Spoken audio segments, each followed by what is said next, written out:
नमस्कार. मी ॲडव्होकेट कल्याण कदम. मागे आपण एका व्हिडिओमध्ये पाहिलं होतं की पोलीस कस्टडी, ज्युडिशियल कस्टडी, मग जामीन. मग जामीन संदर्भात थोडक्यात माहिती दिली होती. मग एका प्रेक्षकानं विचारलं की जामीन संदर्भात अधिक माहिती देणारा एखादा व्हिडिओ जर झाला तर खूप बरं होईल. त्यानं ही विनंती केली आणि त्याच विनंतीवरून आजचा व्हिडिओ आहे की कुणाला अटक केली, मग सगळ्यात आधी जर कानावर शब्द येतो तो कोणता, तर जामीन. मग हे जामीन किती प्रकारचे असते? ही जामीन मिळणं तुमचा अधिकार आहे का, की कोर्टाची मर्जी आहे? काय असतं जामीन, बेल म्हणजे नेमकं काय? या सर्व गोष्टी आजच्या या व्हिडिओमध्ये आपण पाहून घेणार आहोत. तर आजच्या या व्हिडिओला शेवटपर्यंत नक्कीच पहा, म्हणजे तुम्हाला कायद्याच्या या सर्व कॉन्सेप्ट क्लिअर होतील, या गोष्टी समजतील आणि कायद्याची ही माहिती, हे ज्ञानच तुमचं खरं शस्त्र आहे. लक्षात असू द्या की सामान्य माणसापर्यंत कायद्याचं ज्ञान पोहोचवणं हेच या कल्याण कदम चॅनलचा उद्देश आहे. आणि म्हणून मी ॲडव्होकेट कल्याण कदम तुम्हाला या विविध व्हिडिओमधून सजग करतोय, साक्षर करतोय कायद्याच्या संदर्भात. तर जामीनवर आपण बोलत होतो, तर त्याचा पहिला मुद्दा हा आहे की जामीन, मग एक आहे बेलेबल ऑफेन्स आणि दुसरा आहे non bailable offence. Bailable offence म्हणजे काय, तर तुम्ही जी गोष्ट आहे एखाद्या व्यक्तीनं केलेली असेल तर तो जामीन पात्र गुन्हा त्याच्यावर दाखल असेल, म्हणजे तशा पद्धतीची केस असेल, म्हणजे किरकोळ हाणमार आहे, मानहानी आहे, तर अशा पद्धतीच्या गुन्ह्यांमध्ये जामीन मिळवणं हा तुमचा अधिकार आहे. आणि इथेच जर नॉन बेलेबल गुन्हा असेल, म्हणजेच अजामीन पात्र गुन्हा दाखल केलेला असेल, तशा पद्धतीची जर केस एखाद्या व्यक्तीवर झालेली असेल, म्हणजेच मोठी चोरी असेल, दरोडा असेल, खून असेल, बलात्कार असेल, अशा विविध गुन्ह्यांमध्ये मात्र जामीन हा तुमचा अधिकार नसून ती कोर्टाची मर्जी असते. मग तुमची बाजू किती भक्कम आहे, तुमचे बाजूच्या गोष्टी, त्यामधली तथ्य आणि ह्या सर्व गोष्टी तुमचा वकील कशा पद्धतीने ती प्रामाणिकपणे मांडतो, आणि या सर्व गोष्टींवर कोर्ट सत्सद विवेक बुद्धीनं एक निर्णय घेतं आणि त्यावर जामीन देतं.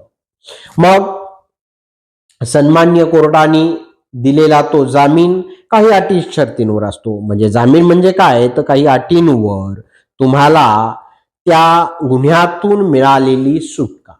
परंतु जामीन म्हणजे पूर्ण सुटका नव्हे. काही अटींवर मिळालेली तात्पुरती रिलीफ, यालाच आपण बेल म्हणतो.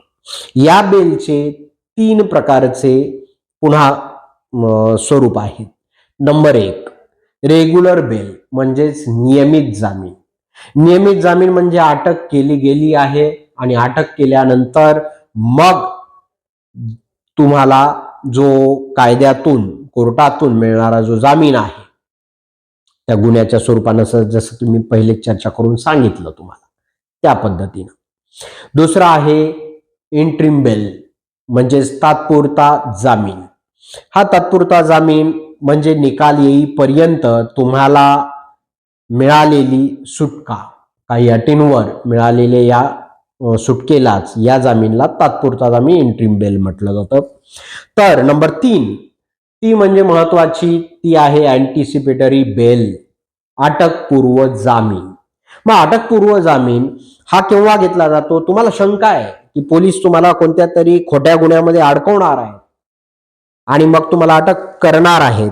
अशा वेळेस तुम्ही सत्र न्यायालय किंवा हायकोर्ट या ठिकाणाहून अँटिसिपेटरी बेल मिळवू शकता. यालाच ओडक म्हणजेच प्री अरेस्ट बेल असंही म्हटलं जातं. मग जामीन बद्दलच्या सर्व गोष्टी, कायद्याच्या प्रक्रियेमध्ये कशा पद्धतीने काम केलं जातं आणि काय आहेत, या सर्व गोष्टी तुम्ही आजच्या व्हिडिओमध्ये पाहिल्या. यामध्ये एक गोष्ट नमूद करावीशी वाटते की जेव्हा मी म्हटलं कोर्टाची मर्जी, मग त्याचा अर्थ असा होतो की समजा की जामीन मिळतोच, मग जामीन नाकारला जातो असंही होऊ शकतं का? तर यस, जामीन नाकारला जाऊ शकतो. हो, नक्कीच. कारण जर कोर्टाला वाटलं की याला जामीन दिला आणि याला जर असं तात्पुरती रिलीफ मिळाली तर हा बाहेर जाऊन साक्षीदारांना धमकावेल, पुराव्यांसोबत छेडछाड करील किंवा देशाच्या बाहेर पळून जाईल, अशा वेळेस कोर्ट त्याला जामीन मंजूर करत नाही. आणि म्हणून हे सर्वस्वी तुमच्या बाजूच्या वकिलानं तुमची बाजू मांडणं, तुमच्या बाजूने असणारे भक्कम गोष्टी, त्यातील काही तथ्यहीनता, ह्या सर्व तांत्रिक गोष्टींचा, कायद्यांचा अभ्यास करूनच या गोष्टींना पुढे स्वरूप जे तुमचं मिळणार, म्हणजे जामीन मिळणार की नाही मिळणार हे ठरतं. परंतु आजचा हा व्हिडिओ एकंदरीत पूर्ण माहितीपूर्ण, ज्ञानपूर्ण असा जर वाटला असेल तुम्हाला, तर नक्कीच या व्हिडिओला जास्तीत जास्त जणांपर्यंत शेअर करा आणि तुम्हाला आवडलाय तर लाईक नक्कीच करा. मी ॲडव्होकेट कल्याण कदम. जय जिजाऊ, जय शिवराय.